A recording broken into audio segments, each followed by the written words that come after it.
안녕하세요. 소중한 당신의 삶에 지혜를 더하는 지식생활입니다. 혹시 이 정도는 괜찮겠지 하며 매일 무심코 반복하는 습관이 있으신가요? 그저 사소하게만 보였던 그 습관이 우리도 모르는 사이에 건강 수명을 무려 10년이나 갉아먹고 있다면 믿으시겠습니까? 오늘부터 4주에 걸쳐 가정의학과 이로운 원장님과 함께 우리 삶을 더욱 건강하고 활기차게 만드는 비결을 하나씩 파헤쳐 볼 텐데요. 그 첫 번째 시간으로 많은 분들이 대수롭지 않게 여기지만 의학적인 관점에서는 독약과도 같은 최악의 생활 습관 3가지를 짚어보겠습니다. 특히 오늘 말씀드릴 두 번째 습관은 많은 분들이 설마 이것도? 하시며 깜짝 놀라실 만큼 의외의 내용이니 꼭 끝까지 귀 기울여 주시기 바랍니다. 본격적인 이야기에 앞서 앞으로 이어질 유익한 건강 정보를 놓치지 않도록 구독과 좋아요, 알림 설정 먼저 꾹 눌러주시면 저희 지식생활에 아주 큰 힘이 됩니다. 그럼 지금 바로 시작하겠습니다. 그럼 우리의 수명을 갉아먹는 첫 번째 최악의 습관은 무엇일까요? 놀랍게도 그건 바로 너무나도 익숙한 가만히 앉아있는 시간입니다. 그저 소파에 앉아 텔레비전을 보거나 식탁에 앉아 신문을 보는 그 평범한 시간들이 우리 몸을 서서히 병들게 하고 있다는 뜻입니다. 세계보건기구에서는 신체 활동이 부족한 것을 흡연이나 비만 못지않은 건강 위험 요인으로 지목하며 심지어 좌식 생활병이라는 병명을 붙이기도 했습니다. 가만히 앉아 있는 것 자체가 하나의 질병이라는 것이죠. 많은 분들이 나이가 드니 기운이 없어서 그런다고 생각하시지만 사실은 그 반대입니다. 움직이지 않기 때문에 기운이 없어지는 겁니다. 우리 몸의 근육은 쓰지 않으면 아주 빠르게 사라지는 특징이 있습니다. 특히 30대를 정점으로 매년 꾸준히 줄어들기 시작해서 70대가 되면 절반 수준으로 뚝 떨어지기도 합니다. 이렇게 나이가 들면서 근육이 자연스레 줄어드는 현상을 근감소증이라고 부르는데요. 이건 단순히 힘이 좀 약해지는 수준의 문제가 결코 아닙니다.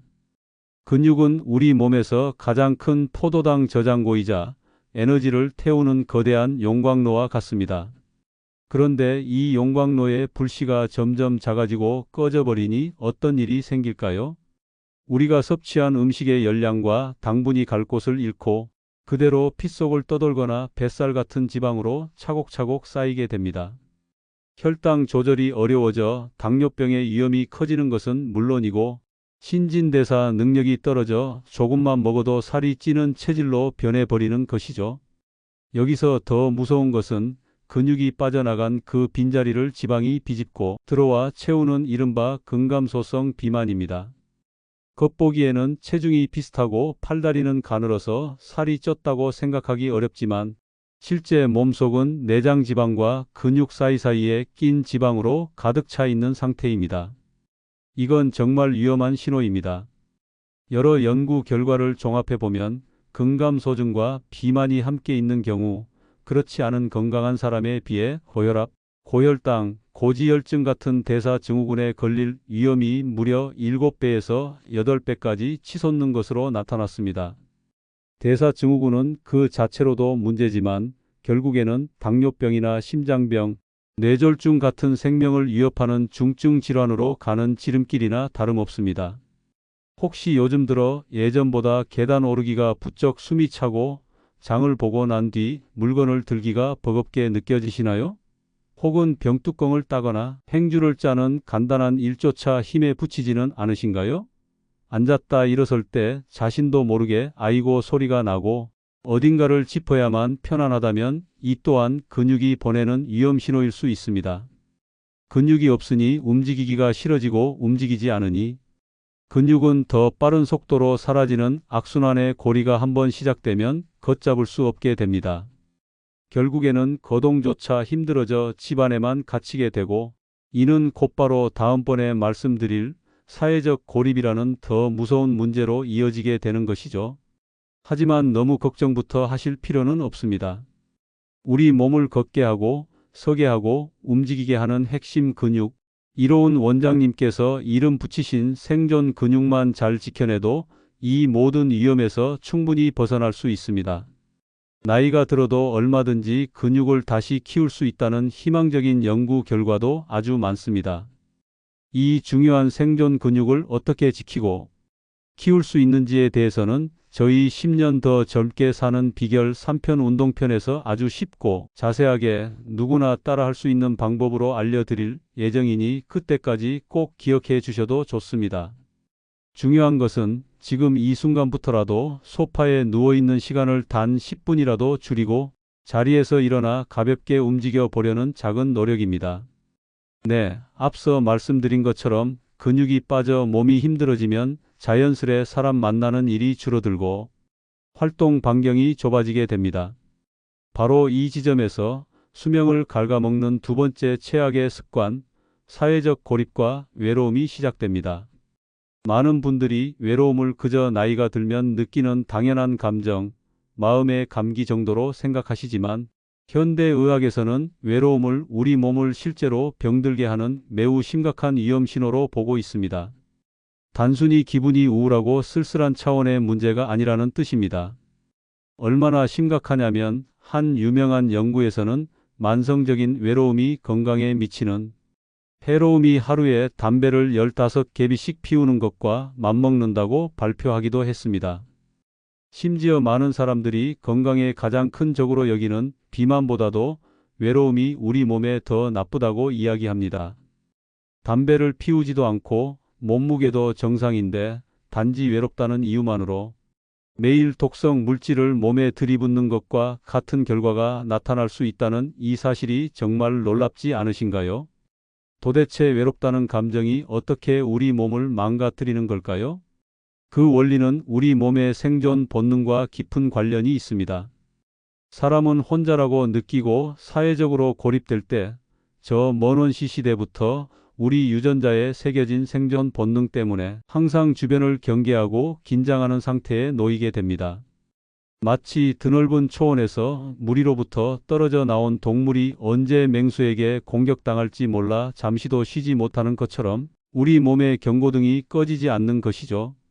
이렇게 만성적인 긴장 상태가 지속되면 우리 몸에서는 코르티솔과 같은 스트레스 호르몬이 필요 이상으로 많이 분비됩니다. 이 코르티솔이라는 호르몬은 위기 상황에 맞서 싸우거나 도망갈 수 있도록 에너지를 내게 하는 등 단기적으로는 우리에게 꼭 필요합니다. 하지만 문제는 이 수치가 만성적으로 높게 유지될 때입니다. 과도한 코르티솔은 혈압을 올리고 숙면을 방해하며 우리 몸의 면역 체계를 교란시켜 각종 질병에 취약하게 만듭니다.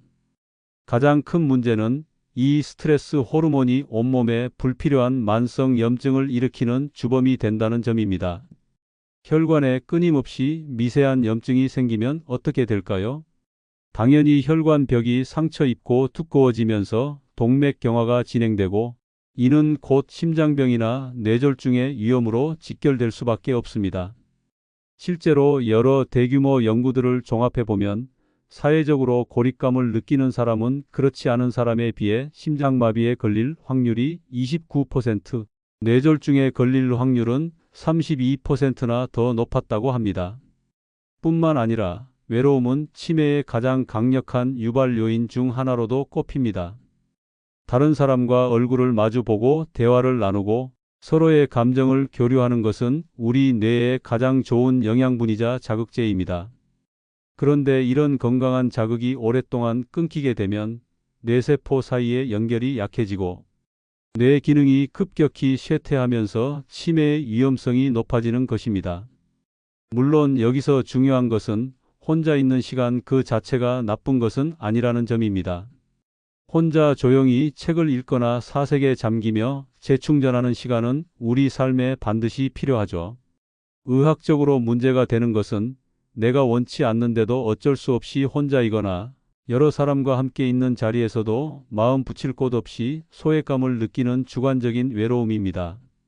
그렇다면 이 무서운 외로움이라는 습관은 어떻게 극복할 수 있을까요? 너무 거창하고 어려운 해결책을 찾으실 필요가 전혀 없습니다. 하루에 한 번 가까운 친구나 자녀에게 안부 전화를 걸어 5분만이라도 목소리를 들어보는 것, 아파트 경로당이나 동네 복지관에서 운영하는 프로그램에 용기를 내어 한번 나가보는 것, 혹은 그저 동네 한 바퀴 산책하며 마주치는 이웃이나 가게 주인과 가벼운 눈인사라도 나눠보는 것, 이런 아주 사소해 보이는 연결들이 우리 뇌와 몸에는 나는 혼자가 아니야, 나는 세상과 연결되어 있어라는 강력하고 긍정적인 신호를 보내줍니다. 이 신호야말로 우리 몸의 스트레스 호르몬 수치를 낮추고 만성 염증을 잠재우며 담배 15개비의 독성보다 강한 최고의 명약이 되어줄 것입니다. 즉, 신체 활동 부족과 사회적 고립에 대해 알아봤다면 이제 마지막 세 번째 습관은 많은 분들이 이것만큼은 내 삶의 작은 낙이다라고 생각하며 능동적으로 선택하는 행위일 수 있습니다. 바로 아주 적은 양의 담배와 술, 즉 소량의 흡연과 음주에 관한 이야기입니다. 아마 이 이야기를 들으시면 에이, 내가 뭐 젊었을 때처럼 펄펄 피우고 들이붓는 것도 아닌데 그 정도 가지고 뭘 그러나 하고 생각하시는 분들이 분명 계실 겁니다. 많은 어르신들이 실제로 내가 담배는 끊었는데 스트레스 받을 때 딱 한두 개비 입가심으로 피우는 건 괜찮지 않겠어? 혹은 술은 혈액순환에 좋다고 하잖아. 저녁 먹으면서 반주로 딱 한 잔만 하는 건 약이야 라고 자신 있게 말씀하시곤 합니다. 과연 정말 괜찮을까요? 그 한두 개비의 담배와 하루 딱 한 잔의 술이 우리 몸에 아무런 영향을 미치지 않는 그저 작은 즐거움에 불과할까요?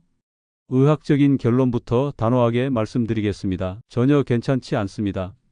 오히려 그 위험성을 간과하고 매일 반복하기 때문에 한 번에 많이 피우고 마시는 것보다 더 무서운 결과를 초래할 수도 있습니다. 먼저 담배 이야기부터 해보겠습니다.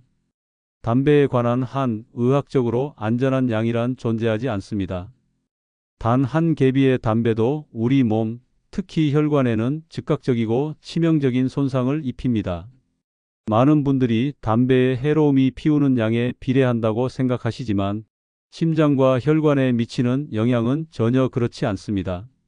세계적으로 권위 있는 여러 의학 연구들을 종합해 보면 하루에 담배를 단 한 개비 피우는 사람조차도 아예 피우지 않는 사람에 비해 심장병에 걸릴 위험이 무려 50%나 높았으며 뇌졸중 위험 역시 30%나 증가했습니다. 하루 한 갑을 피우는 사람의 심장병 위험이 100% 증가한다고 가정했을 때 고작 한 개비를 피워도 그 위험의 절반을 고스란히 떠안게 된다는 뜻입니다. 이것은 결코 비례 관계가 아니죠. 왜 이런 결과가 나타나는 걸까요? 담배 연기 속에 들어있는 수천 가지의 독성 물질과 발암 물질이 폐로 들어가는 순간 혈액 속으로 녹아들어 불과 수십 초 만에 온몸 구석구석으로 퍼져나갑니다. 그리고 혈관의 가장 안쪽을 덮고 있는 얇고 매끄러운 막, 즉 내피세포를 사정없이 핥히고 상처를 냅니다. 우리 몸의 혈관을 깨끗하고 탄력 있는 새 고무호스에 비유한다면 담배 연기는 그 호스 안을 거친 쇠 수세미로 긁어대는 것과 같습니다.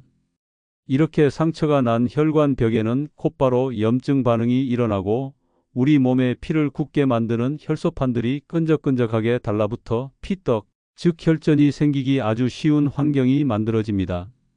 이 작은 피떡이 어느 순간 갑자기 떨어져 나와 뇌로 가는 혈관을 막으면 뇌경색이 되고 심장을 먹여 살리는 관상동맥을 막으면 바로 심근경색이 되는 것입니다.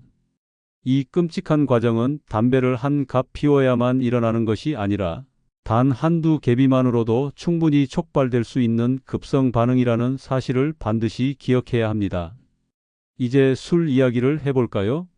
술에 대한 오해는 담배보다 훨씬 더 깊고 넓습니다.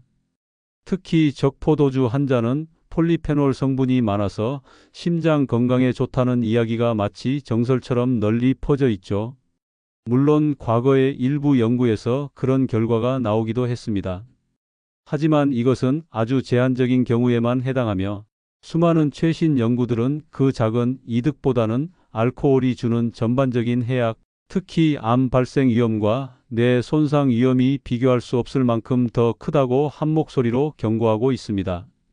술은 담배처럼 즉각적인 혈관 사고를 일으키기보다는 수십 년이라는 긴 세월에 걸쳐 우리의 기억과 판단, 균형 감각을 관장하는 뇌를 서서히 쪼그라들게 만드는 누적 손상을 유발합니다. 오늘 저녁 식탁에서 반주로 마신 딱 한 잔의 소주, 자기 전에 혈액순환을 위해 마신 포도주 한 잔이 10년, 20년 동안 매일같이 차곡차곡 쌓여서 우리 뇌세포를 돌이킬 수 없이 파괴하는 것입니다. 그 기전은 이렇습니다. 알코올, 즉 에탄올이 우리 몸에 들어와 간에서 분해되면 아세트알데히드라는 물질로 변하는데, 이 아세트알데히드는 세계보건기구가 지정한 1급 발암물질이자 아주 강력한 독성 물질입니다. 이 독성 물질이 혈관을 타고 뇌로 고스란히 올라가 뇌세포의 단백질과 신경전달 물질을 직접적으로 파괴하고 그 기능을 마비시키는 역할을 합니다. 술을 마시면 기분이 좋아지고 긴장이 풀리는 것 같지만 그 순간에도 우리 뇌세포는 비명을 지르며 죽어가고 있는 셈입니다. 술을 많이 마신 다음 날 필름이 끊기는 현상도 바로 이 아세트알데히드가 뇌의 기억 중추인 해마를 집중적으로 공격했기 때문에 나타나는 현상입니다. 특히 우리 몸의 균형 감각과 정교한 움직임을 조절하는 손에는 알코올의 공격에 매우 취약한 부위로 알려져 있습니다. 그래서 오랜 기간 술을 즐겨온 분들을 보면 나이가 들면서 특별한 이유 없이 걸음걸이가 비틀거리고 말이 어눌해지며 손이 미세하게 떨리고 물건을 자주 놓치는 등의 증상을 보이는 경우가 많습니다. 많은 분들이 이걸 그저 노화 현상으로만 생각하시지만 사실은 수십 년간 쌓인 알코올의 독성 때문에 손해가 쪼그라들고 망가져서 나타나는 알코올성 손해 위축증일 가능성이 매우 높습니다.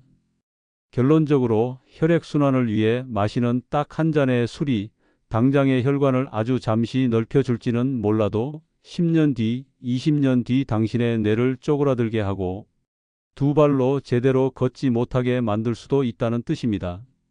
결국 소량이라는 달콤한 단어에 숨어 스스로를 위안했던 흡연과 음주, 습관이야말로 그 위험성을 간과하기 쉽기에 더욱 무서운 최악의 습관이라 할 수 있겠습니다.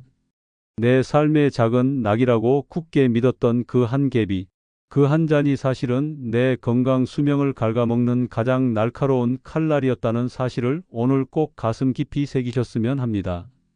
오늘 저희 지식생활에서는 가정의학과 이로운 원장님과 함께 우리의 소중한 건강 수명을 좀먹는 3가지 최악의 습관에 대해 깊이 있게 알아보았습니다.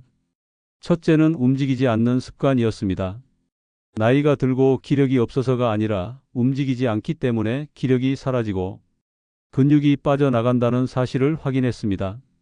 그리고 그 빈자리를 지방이 채우는 근감소성 비만이 결국 우리 몸을 고혈압과 당뇨병 같은 만성 질환의 소굴로 만드는 무서운 과정이라는 것도 알게 되었습니다. 둘째는 외로움이라는 습관이었습니다. 그저 마음이 쓸쓸한 감정의 문제를 넘어 하루 담배 15개비와 맞먹는 강력한 독성으로 우리 몸의 스트레스 호르몬 수치를 높이고 만성 염증을 일으켜 면역력을 무너뜨린다는 사실은 많은 분들께 큰 충격이었을 겁니다. 심장과 뇌혈관이 병들고 치매의 위험까지 높이는 이 무서운 습관을 우리는 너무나 오랫동안 외면하고 있었습니다.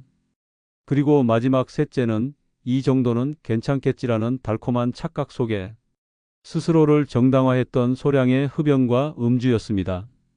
단 한 개비의 담배가 우리 혈관에 즉각적인 상처를 내고 단 한 잔의 술이 수십 년에 걸쳐 우리 뇌를 쪼그라들게 만든다는 과학적 진실 앞에서 더 이상 조금은 약이 된다는 말은 설 자리가 없음을 분명히 확인했습니다.